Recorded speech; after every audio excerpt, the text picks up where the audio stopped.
ఏ తల్లి అనుగ్రహము కొరకు లోకములో ఉన్న సమస్త ప్రాణులు ఎదురు చూస్తాయో, ఏ తల్లి యొక్క అపాంగ వీక్షణము అంటే ఇలా తిన్నగా కూడా ఆవిడ చూడక్కర్లేదు, ఇలా కడగంటి చూపు చూస్తే చాలు. అపాంగై, అమ్మవారు ఇలా చూస్తుందిట, కడగంటి చూపు అంతే. ఆ ఒక్క చూపు చేత ఒకడు మహదైశ్వర్యవంతుడవుతాడు. అమ్మవారికి యశస్విని అని ఒక పేరు లక్ష్మీదేవికి.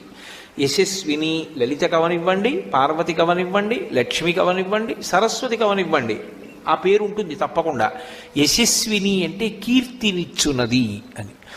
కీర్తి మనిషి జీవితంలో సంపాదించి తీరవలసినటువంటి విషయం. అందుకే భూపసభాంతరాళవన పుష్కళవాక్యతురత్వమాజి బాహాపటుశక్తియున్ యశమునందనురక్తియు ప్రకృతి సిద్ధగుణంబులు సజ్జనాళికిన్ అంటాడు భర్తృహరి.